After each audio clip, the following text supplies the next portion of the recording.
महात्मा थे सो मर गए। अब उनके चेले इकट्ठे हुए, सो कोई कहे कि जलाओ, अब कोई कहे समाधि दो, कोई कहे कि नदी में बहाओ। अब सवेरे 10 बजे की महात्मा मरे, 4 बजे तक फैसला ही नहीं हुआ। और जब तक कोई फैसला नहीं हुआ तो महात्मा ही उठ के बैठ गए, जा साले अब नहीं मारते जब तुम कुछ फैसला ही नहीं कर पा रहे।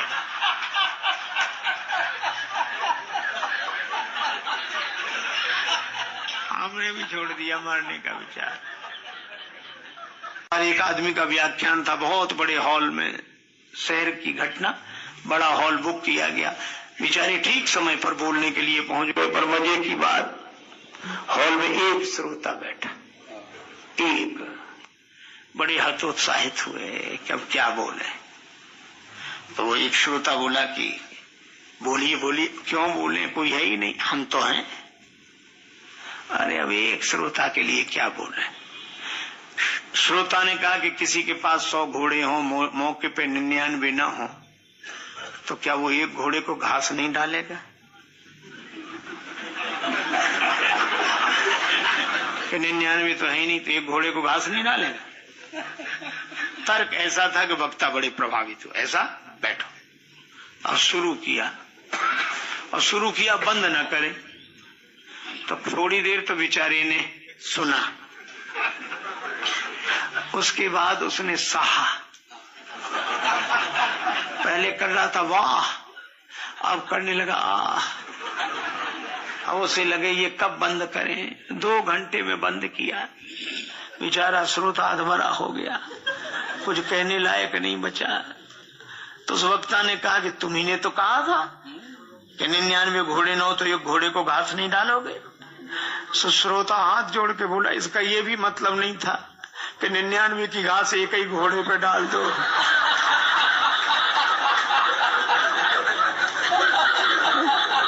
कम से कम ये तो समझो।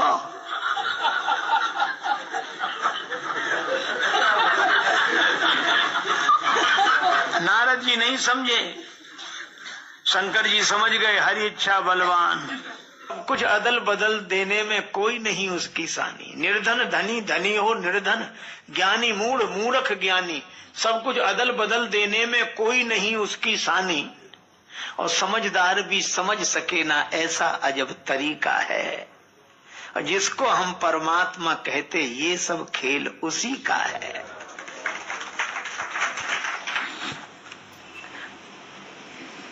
मिट्टी काली पीली हरे बन, आसमान का रंग नीला, सूर्य सुनहरा चंद्रमा शीतल, सब कुछ उसकी ही लीला।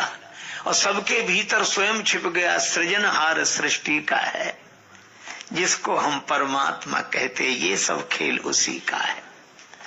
क्षण भर को भी नहीं छोड़ता, सदा हमारे साथ में है। काया की श्वासा डोरी का तार उसी के हाथ में है। हंसना रोना मरना जीना सब उसकी मर्जी का है। जिसको हम परमात्मा कहते, ये सब खेल उसी का है। राजेश्वर आनंद अगर सुख चाहो तो मानो शिक्षा, तज अभिमान मिला दो उसकी इच्छा में अपनी इच्छा। यही मुक्ति का भाव है प्यारे, यही भक्ति का भाव है प्यारे, और सूत्र यही मुक्ति का है। इस संसार की गतिविधियों पर नहीं अधिकार किसी का है। जिसको हम परमात्मा कहते, ये सब खेल उसी का है। भगवान शंकर कहते हैं, ज्ञानी मूढ़ न कोय, यही जब रघुपति करें जस सो तस तेहि क्षण होए। इसलिए न कोई ज्ञानी न कोई मूर्ख। पर अगर तुम्हें नई बात समझ में आ रही तो यह प्रसंग में सुनाऊंगा। तुम्हें एक महात्मा के पास एक सज्जन गए, बोले बाबा। हाँ बोलो। बोले आप रोज कहते हो खुदा की खुदाई, हमें दिखाओ। बाबा बोले खुदा की खुदाई देखी नहीं जाती, समझी जाती। बोले नहीं हमें तो देखना है। बाबा बोले कल लाना। दूसरे दिन गया, बाबा ले गए उसी जंगल में। एक पहाड़ पर खड़े हो गए, नीचे नदी बह रही थी। अच्छे से बोले देख ले, ये है खुदा की खुदाई। ये नदी की जो खुदाई है, खुदा की खुदाई है। नदी की खुदाई खुदा की खुदाई है। बोला ये कैसे खुदा की खुदाई? तो महात्मा बोले क्या तेरे बाप ने खुदाई है? ये वन तो भगवान ने बनाया। इसीलिए महात्मा लोग वन में जाते थे भजन करने। सब चीज भगवान की बनी हुई, और भगवान की बनी हुई चीजों के बीच में रहकर किसी को भगवान की याद आ जाए तो कोई आश्चर्य नहीं। एक महात्मा से किसी ने कहा कि महाराज आप अपनी जीवनी बताओ। जीवनी लिखा तो महात्मा बोले अभी से क्या लिखते हो जीवनी? याद किए रहो। फिर बोले जब डोली उठ जाए तब लिखना, जब चले जाए तब लिखना, अभी तो नाव समुद्र में का जाने का हो। एक महात्मा जाते थे वृद्धा के यहाँ भिक्षा के लिए, जाकर बैठे तब तक किसी की अंतिम यात्रा निकली। वो बुढ़िया बोली महाराज जरा बैठना, मैं देख आऊं ये मरने वाला स्वर्ग या कि नरक। महात्मा को बड़ा आश्चर्य हुआ कि ये तो हम नहीं जानते, ये कैसे जान जाएगा? बोले भाई 1 मिनट पता लग जाएगा, अभी आ जा गई महाराज स्वर्ग गया।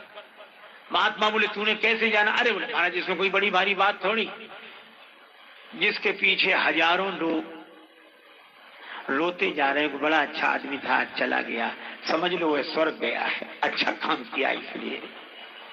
और जिसके पीछे कई लोग जबरदस्ती भला मरा, सबको परेशान, अच्छा रहा बढ़िया, तो यहाँ परेशान कर तो नरक ही गया, ऐसा कहां स्वर्ग जाए? महात्मा बड़े प्रसन्न हुए। और वही महात्मा दूसरे के यहाँ गए, सो गुड़िया से भिक्षा मांगी। गुड़िया क्या बोली? बाबा हमारे एक प्रश्न का उत्तर दे दो। क्या? बोले तुम्हारी दाढ़ी मूछ अच्छी है कि हमारे कुत्ता की पूंछ? बाबा थे माधव दास जी महाराज वृंदावन। सो बाबा हंसते, अरे भैया फिर कभी कभी उत्तर नहीं दिया।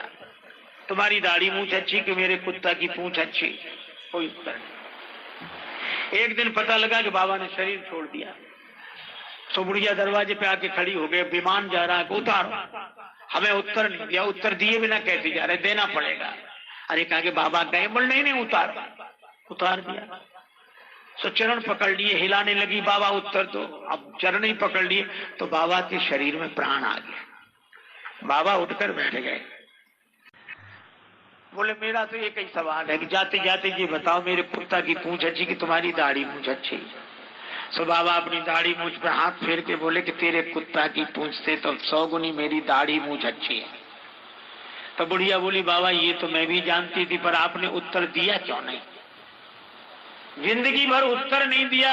बाबा बोले अगर मैं उत्तर देकर ये कह देता कि मेरी दाढ़ी मूछ अच्छी है और मुझे अभिमान हो जाता तो भगवान की लीला कोई नहीं जानता, कोई ना कोई काम ऐसा हो जाता मेरे द्वारा कि तेरे कुत्ता की पूंछ अच्छी हो जाती है। लेकिन अब ज्यों की त्यों धर दी नीच चदरिया, तो अब मैं कह रहा हूं कि मेरी दाढ़ी पूंछ अच्छी है। और इसीलिए छिपा कर रखते थे। छोटा सा पौधा, उसके पास आसपास घेरा लगाना पड़ता है, नहीं तो बकरियां चर जाएंगी। हाँ वो विशाल वृक्ष बन जाए तो हाथी बंधे रहते हैं। विवाह करना चाहते हैं लेकिन इतनी कन्याएं मिलेंगी कहां से? एक महात्मा ने कहा एक काम करो, क्या? बोले पहाड़ की शिलाएं ले आओ और एक एक शिला काट छांट कर नाक नक्शा बनाकर तैयार करो। एक दिन राम जी को बुला लेंगे और वो राम जी चरण छुलाते चले जाएंगे, सब शिलाएं सुंदर वधुएं हो जाएंगी। बोले बड़ा अच्छा विचार। तो बोले महात्मा तो शिला की फुट फुट कर रहे हैं।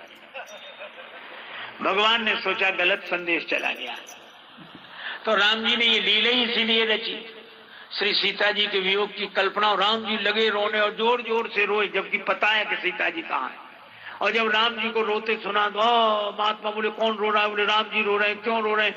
बोले उनकी परिणीता सीता जी का हरण हो गया। महात्मा बोले तो क्या विवाह के बाद रोना भी पड़ सकता है? तो कहा कि जब भगवान रो रहे हैं तो तुम किस खेत की मूली हो? तो महात्मा ने बोले हटाओ शिलाएं फेंक दी। बोले ऐसे ही ठीक। और आगे जाके राम जी बहुत हंसे, उनको लगा कि हमारे रोने की लीला से इन महात्माओं का सदा सदा का रोना समाप्त हो गया। ये करुणा निधान भगवान की लीला। और ये मेरी अपनी कल्पना नहीं, तुलसीदास जी ने लिखा है। बिंद के वासी उदासी तपोव्रत धारी महाबिनु नारी दुखारे, गौतम तीय तरी तुलसी सुकथा सुनिवे मुनि वृंद सुखारे, हुई शिला सब चंद्रमुखी पर से पद मंजुल कंज तिहारे, और कीनी भली रघुनायक जो करुणा करी कानन को पग धारे। को पग धारे। तो भगवान की लीला है। आगे जटायु जी मिले, जटायु जी के माथे पर भगवान ने हाथ रखा। निरख राम छवि धाम मुख विगत भई सो पीर, और सीता जी का संदेश उन्होंने सुनाया। भगवान बोले कुछ दिन जीवित रहो। जटायु जी बोले कि नहीं, अच्छा नहीं रह सकते जीवित, मुझे नेत्रों में रखकर प्राण ही देना चाहते हो तो वरदान मांगो। मांगो वरदान प्रिय तात बिछुरती बार देगो सबहारी, ये राम रुचि तुम्हारी में देंगे। कहा आप रहा पास क्या तुम्हारे नाथ, देखो महाराज को विराग भेषधारी में। जानते नहीं हो कौशलेश रमेश हूँ मैं, अखिल भुवनेश वैकुंठ को बिहारी में। जटायु जी बोले क्या दोगे? अरे बोले ये तो मेरी लीला है, पर मैं वैकुंठाधिपति हूँ। जटायु जी बोले सो तो सब ठीक, लेकिन गोद ले लिया या गद्द को विनीत याते, प्रभु की संपत्ति को भयो हूँ अधिकारी मैं। जटायु जी ने देह त्याग किया अविरण भक्ति का वरदान मांगकर, और उनकी अंतिम क्रिया भगवान करते हैं। उसके बाद भगवान को कबंध आदि राक्षस तो मिले, पर एक ऐसा राक्षस मिला जिसकी सिर ही नहीं है। दुर्वासा ने मुझे श्राप दिया। भगवान ने कहा गंधर्व सुनो, मुझे ब्राह्मणों का विरोधी सहन नहीं होता। और वहां भगवान ने ऐसी बातें कही, पूजी विप्रशील गुणहीना शूद्र न गुणगण ज्ञान प्रवीणा। बहुत लोगों को आपत्ति होती है, पर आपत्ति की कोई बात नहीं। रामचरितमानस की कथा का मर्म समझना चाहिए। भगवान ये किसे कह रहे हैं? उस कबंध को जिसके सिर ही नहीं है। और सिर क्या है कि ब्राह्मण मुखमासीत बाहु राजन्य कृता, कहते श्लोक है। एक सज्जन हमसे बोले आपके हिंदू धर्म में, आपकी संस्कृति में शूद्रों को छूना पाप बताया, वे अछूत हैं, शूद्र अछूत हैं। हमने कहा ना, व्याख्या गलत हुई है। हमारी संस्कृति में शूद्र अछूत नहीं है। बोले इसका प्रमाण? हमने कहा जिस संस्कृति में चरण ही छुए जाते हो वहां शूद्र अछूत कैसे होंगे? शूद्र चरण है या चरण ही छुए जाते हो, और सिर रखा जाता है चरणों में।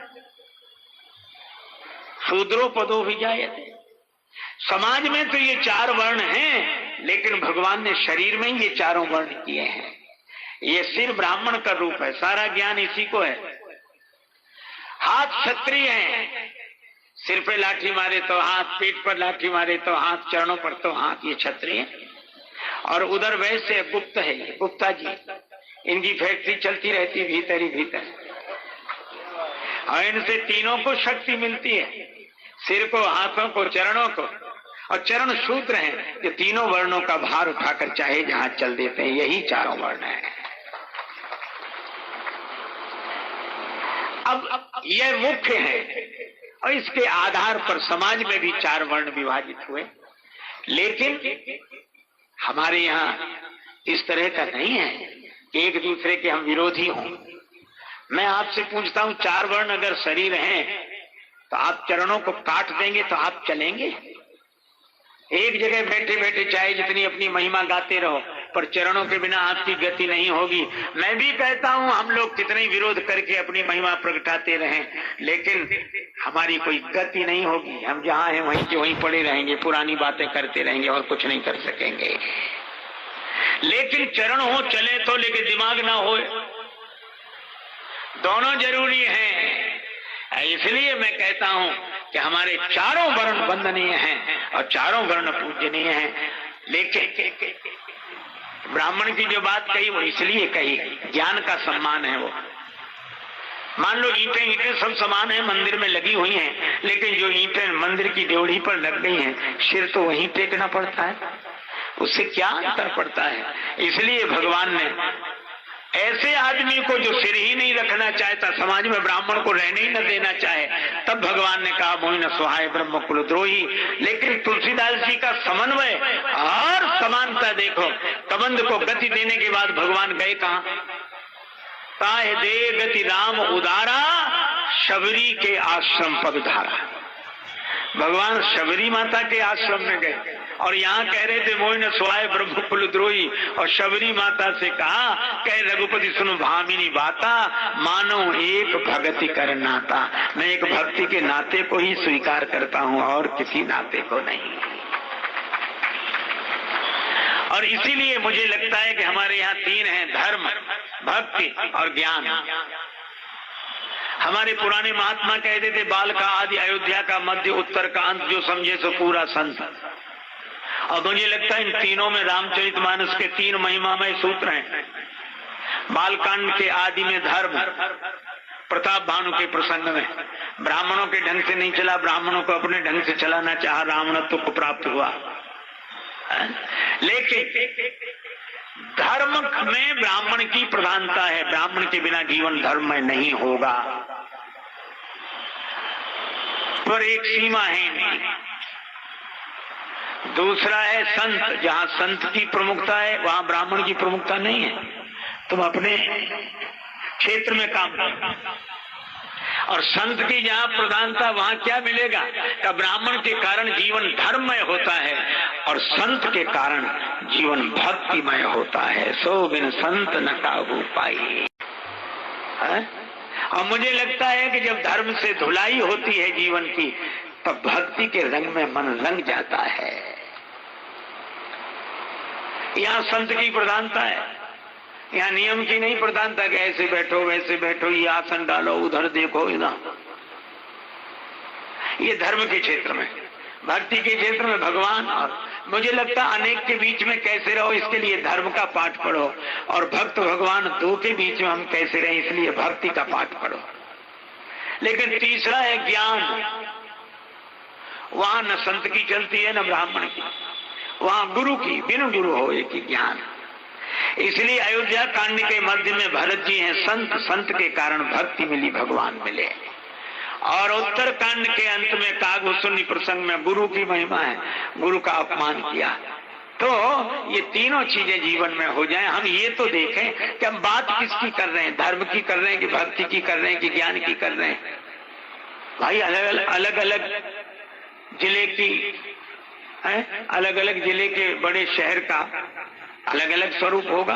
तो धर्म का अलग स्वरूप है, भक्ति का अलग स्वरूप है, ज्ञान का अलग स्वरूप है, लेकिन इन तीनों की जरूरत है, तीनों की आवश्यकता है।